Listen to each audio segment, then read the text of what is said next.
នេះចេញមកមើលស្រែជាមួយនឹងកូនពូជនេះកូនពូជតាណាវិញកូនអត់តាណាងទេ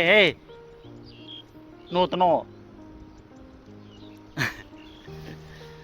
កូនពូជខ្ញុំឲ្យតែបានចេញមកវាស្រែនឹងតែសុបាយចិត្តហើយសុបាយចិត្តជាងបានចេញតាណាទាំងអស់ព្រោះបកែដើរចូលចិត្តដើរដែរមកនេះកូននេះហេនេះប៉ាមកនេះតើតាមមកណែបងប្អូននេះស្រែស្រែខ្ញុំខាងនេះខាងតន្ទព្រោះនេះចាតន្ទព្រោះហើយទេពេលព្រោះទឹកម្លឹងមួយកណោដល់ពេលព្រោះហើយឥឡូវរិញទឹកអស់អាលីងនឹងដុំដោះទេស្ងួតអស់អាលីងមកហើយតែបកែដើរជាមួយប៉ាត្រូវហើយបកែដើរ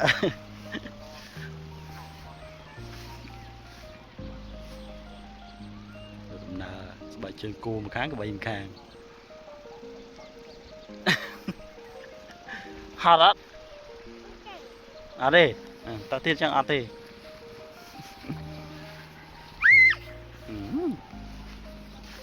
មួយដំណើរ2 ខួបជាងណាបងប្អូន2 ខួប 5 ខែណាមិនមើលអត់ទោះអត់តាមមកយាយ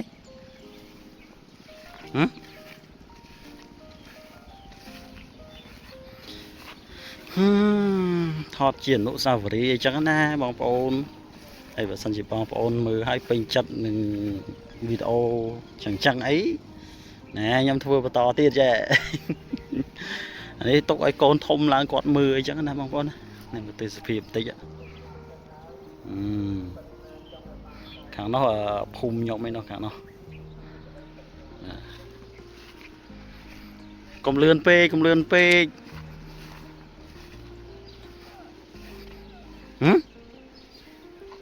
អីគេ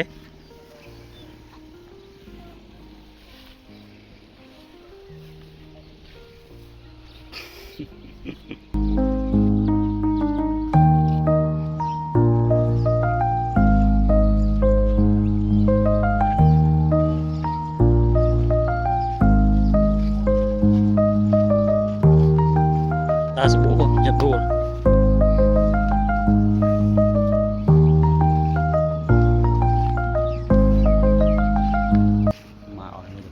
តាមផ្លូវបានចប់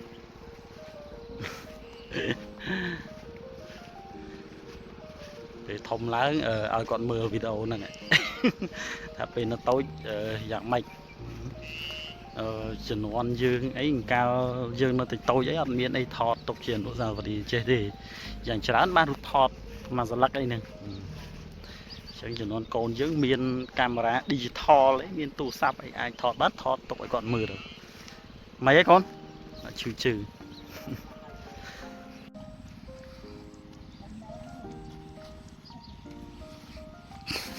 សើច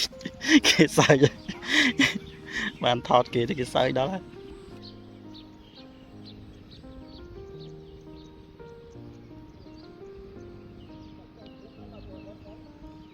ដល់ម៉ោងទៅផ្ទះវិញហើយ